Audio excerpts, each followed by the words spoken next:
भाई साहब, जो इस कंपनी की ये प्रोफाइल दिख रही है ना, आगे आने वाले टाइम पे ये बहुत बड़ी कंपनी बनने वाली है। वेलकम है जी आप सभी का लॉन्ग टर्म इन्वेस्टमेंट की इस सीरीज़ में। तो आज अपन जिस कंपनी के बारे में बात करने वाले हैं उस कंपनी का नाम है टपारिया टूल्स। कंप्लीट एनालिसिस करेंगे आज की इस वीडियो में अपन इस कंपनी के बारे में कि अभी इस कंपनी के शेयर को खरीदने का सही समय है या नहीं है, और अगर आपने पहले से खरीद रखा है तो आप इसे लॉन्ग टर्म के लिए होल्ड कर सकते हो या नहीं। और हाँ, I am not a SEBI registration member. यह वीडियो मैं केवल एक एजुकेशन पर्पस के हिसाब से बना रहा हूँ। अगर आप कुछ भी इन्वेस्ट करते हो या इन्वेस्ट करने का सोच रहे हो तो एक बार अपने फाइनेंसर से जरूर डिस्कस कर लीजिएगा।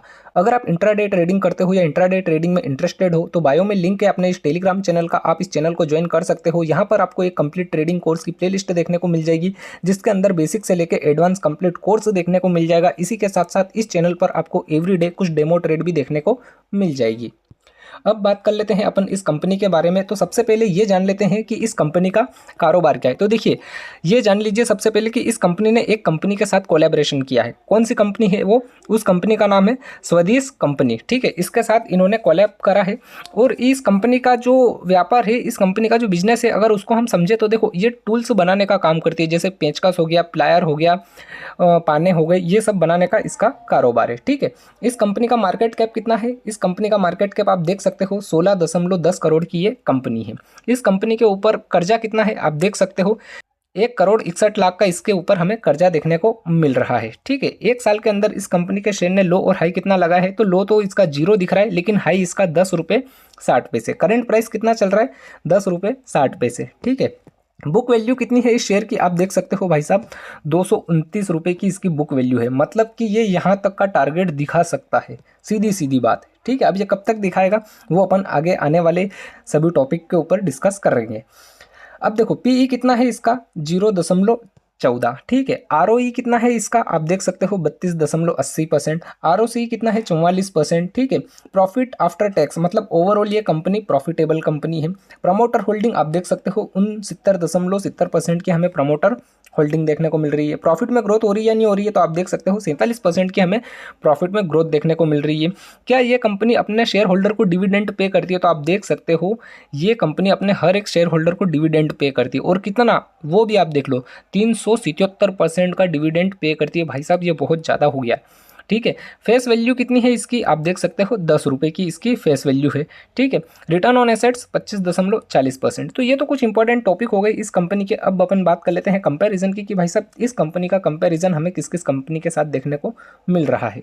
तो भाई साहब, ये है कंपैरिजन वाला सेक्शन। आप देख सकते हो 1 से लेके 8 कंपनी हमें यहाँ पर दिख रही है। वहीं पर 8वें नंबर पर है टपारिया टूल्स। ठीक है, अगर हम इन सभी कंपनियों का मार्केट कैप देखें तो आप देख सकते हो इन सभी कंपनियों का मार्केट कैप अच्छा खासा हमें दिख रहा है। और इस कंपनी का शेयर प्राइस भी हमें बहुत कम देखने को मिल रहा है। अभी पीई की अगर बात करें तो पीई भी हमें इसका बहुत कम देखने को मिल रहा है। ठीक है, यहाँ पर एक चीज़ और हम देखते हैं सेल्स की, कि भाई साहब कंपनी जो प्रोडक्ट बनाती है उसका सेल्स हो रहा है या नहीं हो रहा है। तो आप देख सकते हो सेल्स इनकी अच्छी खासी दिख रही है हमें। ठीक है, इस कंपनी के प्रोडक्ट की। वहीं अगर अपन डिविडेंड की बात करें तो देखो, ये कंपनी जितना डिविडेंड पे कर रही है ना, उतना कोई भी कंपनी पे नहीं कर रही है। तो ये 2-3 पॉइंट इसके बहुत अच्छे देखने को मिल रहे हैं हमें कंपैरिजन वाले सेक्शन में। अब अपन बात कर लेते हैं प्रॉफिट और लॉस वाले सेक्शन की, कि भाई साहब कंपनी जो है वो ओवरऑल प्रॉफिट जनरेट कर भी रही है या नहीं। तो भाई साहब, ये है प्रॉफिट और लॉस वाला सेक्शन। 2013 से लेके 2024 की ये रिपोर्ट है। सेल्स को अगर हम समझे तो सेल्स इस कंपनी की लगातार हमें इंक्रीज होती हुई दिख रही है। ठीक है, एक्सपेंसेस की अगर अपन बात करें तो एक्सपेंसेस भी इस कंपनी के हमें लगातार इंक्रीज होते हुए ही दिख रहे हैं। ऑपरेटिंग प्रॉफिट की बात करें तो ऑपरेटिंग प्रॉफिट भी इस कंपनी के हमें लगातार इंक्रीज होते हुए दिख रहे हैं। प्रॉफिट बिफोर टैक्स की बात करें कि टैक्स वैक्स पे करने से पहले क्या कंपनी के पास कुछ पैसा आया है या नहीं आया, तो देखिए लगातार बढ़ता हुआ ही हमें दिख रहा है।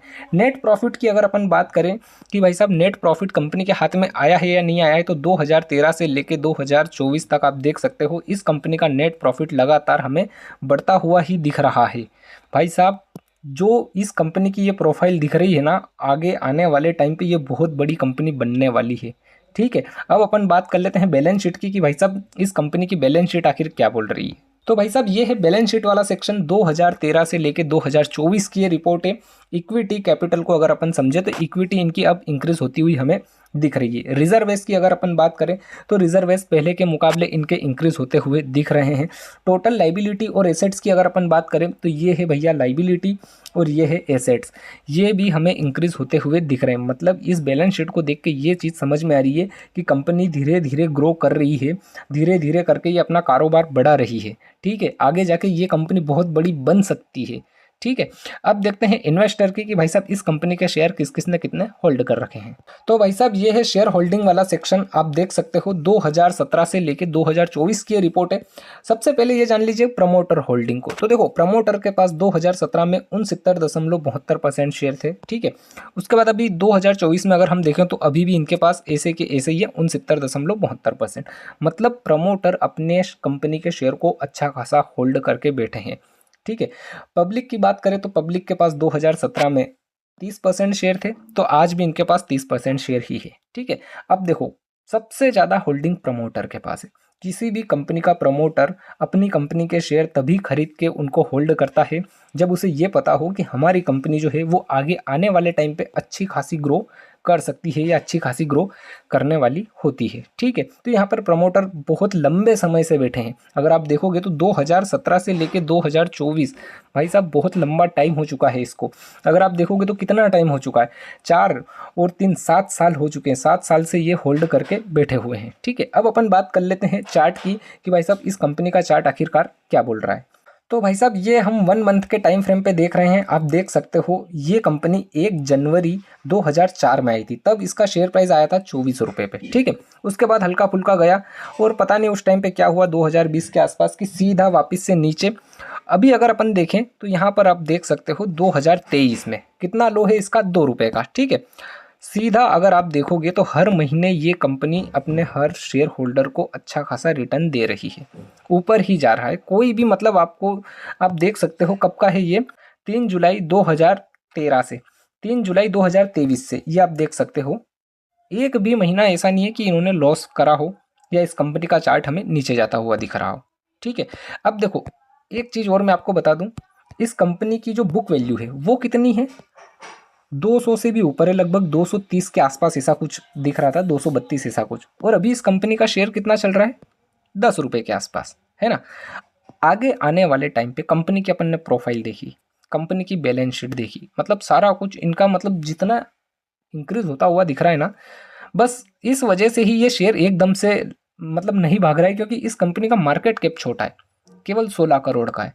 इसलिए आप धीरे धीरे करके ये मतलब रफ्तार पकड़ रहा है। आगे आने वाले टाइम पे ये शेयर है ना, अगर इसी तरीके से प्रॉफिट जनरेट करती रही कंपनी, इसी तरीके से अपना कारोबार बढ़ाती रही, या एसेट्स बढ़ाती रही, लाइबिलिटीज़ बढ़ाती रही, ठीक है, रिजर्वेस बढ़ाती रही, मतलब इसके जो बैलेंस शीट के जो इक्विपमेंट है वो अगर ये बढ़ाती रही, तो आगे आने वाले टाइम पे ये कंपनी का शेयर आपको है ना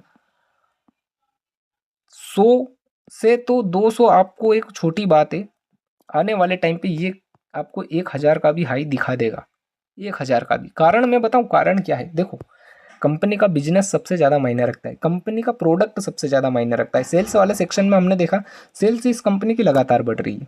ये बना क्या रही है, सबसे पहले उस चीज़ को समझो, ये बना रही है टूल्स को। अब टूल कौन कौन से, पेचकस हो गया, है ना, प्लायर हो गया, उसके बाद पाने हो गए, मतलब विभिन्न तरीकों के पाने होते हैं।